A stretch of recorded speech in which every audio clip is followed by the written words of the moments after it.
It wasn't just a truck, it was a beast, one made of steel oil and something darker. The 1955 Peterbilt 281 from Duel wasn't a mere movie prop, it was a living nightmare that roared across the California desert, breathing fire, and diesel chasing fear itself. When Steven Spielberg chose that truck, he didn't just pick a vehicle, he cast a villain. Picture it, a sunburnt highway heat shimmering off the asphalt, and behind the wheel of a lonely Plymouth Valiant sits Dennis Weaver, every nerve in his body wired with dread. In his rearview mirror, a shape emerges, hulking, faceless, unstoppable. For 90 minutes, that truck became the embodiment of anxiety, the sound of metal breathing down your neck. And for Spielberg, barely 25 years old at the time, this was where cinematic terror found its first engine. The Peterbilt wasn't sleek or shiny, it was old, grimy, and tired, yet somehow it looked alive. Its round headlights glared like eyes, the split windshield formed a brow, and that gaping grille looked like it was snarling. Before the first line of dialogue, it had already told a story, a machine with a soul blackened by the road. But how did Spielberg find this monster? Why was it chosen over 7 other trucks? And what possessed the crew to drive it off a real cliff for the film's finale? This isn't just the story of a truck, it's the story of how Duel turned a simple diesel hauler into the first mechanical villain in Hollywood history. Today we're peeling back the layers of rust and rumor to reveal 20 strange, brilliant, and terrifying truths about the truck that started it all, the 1955 Peterbilt 281 from Duel. Number 20, the identity crisis. Even the truck's birth is wrapped in confusion. For decades, fans have argued whether the villain of Duel was really a 1955 Peterbilt 281 or a 1957 model. The records are incomplete, the parts are mismatched, and the truth is buried under time and grease. Film historians have zoomed in frame by frame, studying grille patterns and hood ornaments like archaeologists searching for lost relics. Even Spielberg himself gave different answers over the years. Some say the hero truck was a Frankenstein's monster, a mix of parts from multiple Peterbilts welded together to create something that shouldn't exist but somehow did. And maybe that's what made it so terrifying, it was never meant to be one truck at all. Number 19, the tag axle deception. The production team played a master trick on us. The truck looked like a heavyweight dual-drive Peterbilt 351, but in truth it was just a single-drive 281 with a fake second axle bolted on for intimidation. That empty axle didn't even power the wheels. It was pure illusion visual weight without mechanical muscle. Still on camera, it made the truck seem unstoppable. Even some of the crew didn't realize the deception. Spielberg understood the psychology of scale makes something look massive and the audience's mind will fill in the terror. Number 18, the Union Oil origins. Before it became a cinematic monster, the truck had a mundane past. It once hauled petroleum for Union Oil, painted in bright orange and blue. By the time the film crew found it abandoned in a desert junkyard, it had aged into something ghostly. They stripped off its corporate paint, revealing bare metal and rust, as if they were peeling away its humanity. Spielberg wanted it anonymous, no company logos, no markings, just menace. The scars of its past gave it a face of exhaustion, a relic turned predator. Number 17, the multiple truck mystery. There wasn't just one truck. In fact, there were at least 4 each, serving a different purpose. One was used for beauty shots, another for stunts, and a few more for backup after each crash or breakdown. The rust patterns never matched perfectly. If you look closely, the license plates even move around from scene to scene, but nobody noticed because when the chase began, we were too busy holding our breath. Number 16, the Caterpillar engine problems. Under that rusted hood growled a Caterpillar 1693 turbo diesel, a powerhouse on paper, but a headache in reality. It overheated constantly in the California heat, forcing the crew to stop filming again and again. The engine smoked, screamed, and leaked oil, but Spielberg loved it. He said the truck's roar sounded like it came straight from hell. The irony, its breakdowns only made it more terrifying. Every groan, every shudder, every puff of smoke felt like the beast was alive, furious and suffering just like its prey. Number 15, the 13-speed transmission terror. Few vehicles demanded such brutal precision. The truck's Fuller RTO 913 transmission came with 13 gears each, requiring muscle rhythm and nerves of steel. This wasn't shifting, it was combat. The clutch was so heavy that one stunt driver's leg cramped to the point he could barely walk after a day's work. Another refused to return. You didn't drive the Peterbilt, you wrestled it. The transmission's grind became part of the truck's voice, a metallic growl echoing through the desert, blurring the line between machine and monster.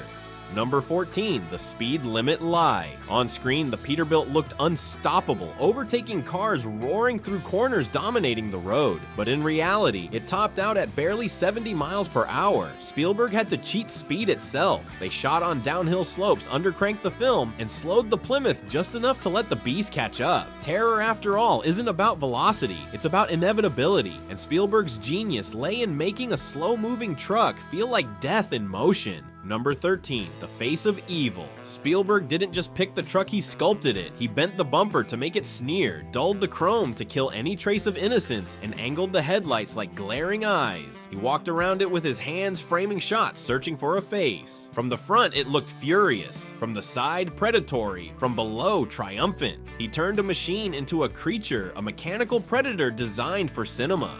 Number 12, The License Plate Collection. It's one of those details you notice only after your heart slows down. Bolted to the truck's bumper were license plates from different states: California, Nevada, Arizona, New Mexico, each one worn, dented, filthy. They weren't decoration, they were trophies. Spielberg's team placed them there to suggest the truck had hunted before maybe dozens of drivers, maybe hundreds. It was a serial killer's signature, silent and chilling. And because it was never explained, it lived on in your imagination long after the credits rolled.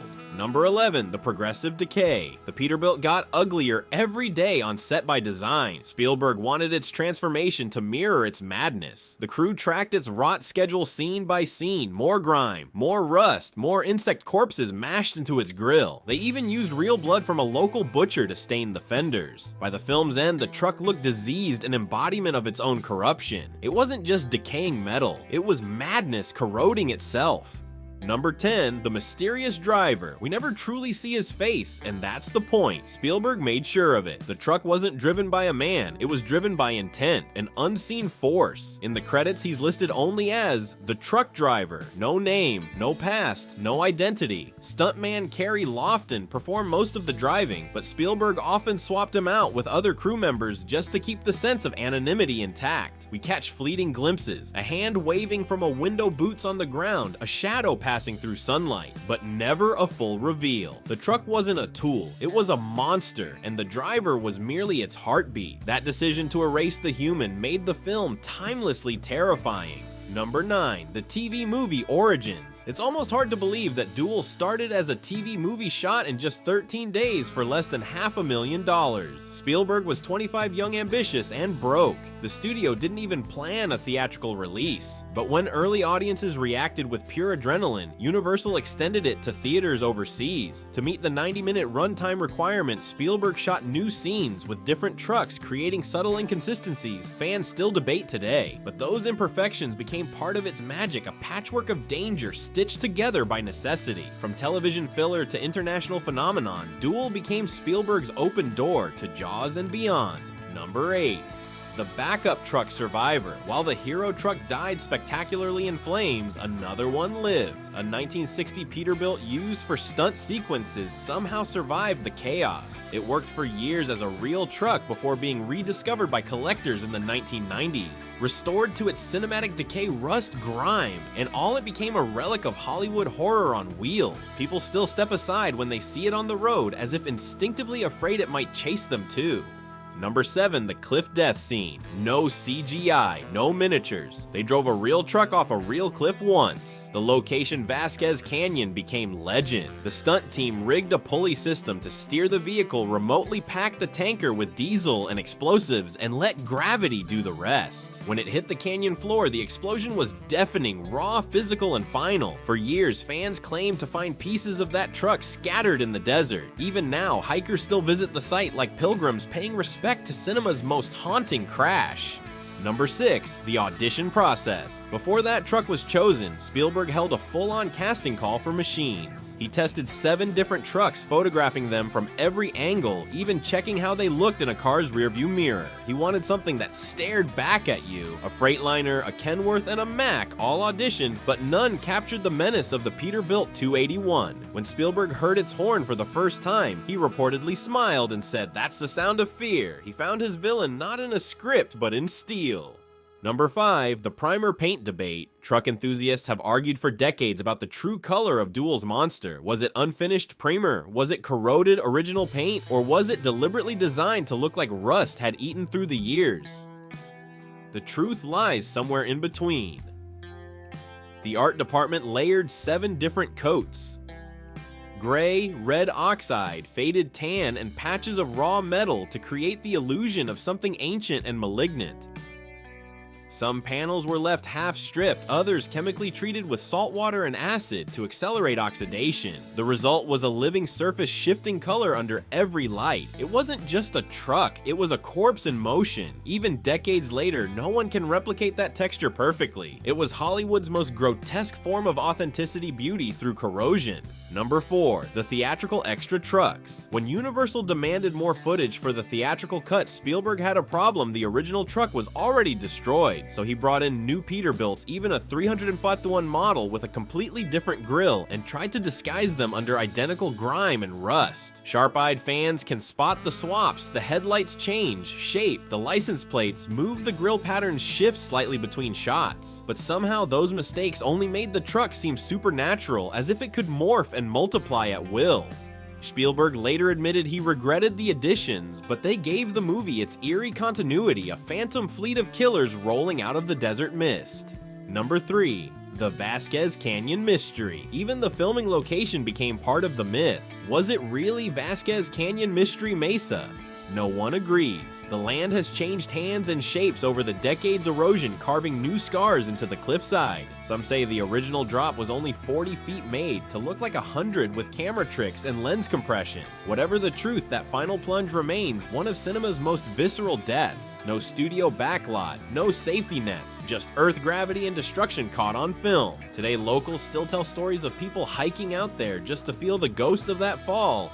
Number 2, the mechanical failures. By the end of shooting, the Peterbilt was practically held together by wire tape and prayer. The brakes failed twice. The radiator cracked under desert heat. Fuel lines burst mid-chase. Power steering leaked so badly that puddles formed beneath it after every take. Every shot risked a real breakdown, or worse, a fire. But Spielberg turned those flaws into features. The coughing, wheezing, dying sounds of the engine became the truck's growl proof that this beast was alive, suffering, and furious. It wasn't perfection that made Duel immortal. It was imperfection that breathed it to life. Number 1, the real speed secret. In the end, the scariest part of Duel wasn't how fast the truck went, it was how close it got. Spielberg knew terror wasn't about distance, it was about proximity. Most of the movie's most harrowing shots weren't filmed at dangerous speeds at all. They were done inches apart, the Peterbilt breathing down the Plymouth bumper so tightly that one wrong move could have killed someone for real. Dennis Weaver, the actor playing the desperate salesman, did most of his own driving. He wasn't a stuntman, and yet Spielberg pushed him to the limit, keeping the truck nearly touching his car to capture that pulse of real fear. You can see it in Weaver's eyes. It's not acting, it's survival. The illusion of speed came from clever tricks. The camera shot at 18 to 20 frames per second instead of 24, then played back at normal speed to make the chase look blistering. They filmed on slopes, compressed the distance with long lenses, and let the roar of the Caterpillar engine swallow the soundtrack. You never question how fast it's going because your brain already believes you're trapped inside that moment. And maybe that's the secret of Duel. It was never about horsepower or speedometers. It was about fear made physical, a truck that never stopped coming even when it shouldn't have been able to. Spielberg didn't just film a chase, he filmed the feeling of being hunted. Frame by frame, the Peterbilt became something more than a machine, a demon of steel and smoke that could outlive the movie itself. That's the strange magic of the 1955 Peterbilt 281. It wasn't built to be a monster, but through chaos, imperfection, and cinematic genius, it became Hollywood's first mechanical villain, the ancestor of every possessed car, every killer machine, every roar in the distance that still makes your heart race. When the dust finally settled, the 1955 Peterbilt 281 wasn't just wreckage at the bottom of a canyon. It was the beginning of a legend, a cinematic creature born from diesel fumes and fear. Spielberg's Duel didn't need blood or monsters to terrify audiences. It needed only a truck and the suggestion that something so ordinary could be capable of pure evil. What began as a low-budget television experiment became a masterclass in tension. It showed the world that horror could live in daylight on open roads with no shadows to hide behind. Every element, the mismatched parts, the overheating engine, the fake axle, the smeared rust built toward one haunting truth. This truck was never just metal. It was obsession made real, the human instinct to dominate, to chase, to destroy. And in that final moment when the truck plunges into the canyon, its scream echoing through the desert, it feels less like an ending and more like an exorcism, as if the monster finally met the only thing stronger than itself, gravity. But Duel's ghost never really died. You can still hear it in the growl of a semi passing you at night, in the rattle of chains, and the hiss of brakes on a lonely highway. It's the reminder that sometimes the scariest monsters aren't from another world. They're the ones built in our own with bolts fuel and a will that refuses to stop. Because in the right light, even an old Peterbilt can look alive again. And if you listen closely, you might just hear it breathing.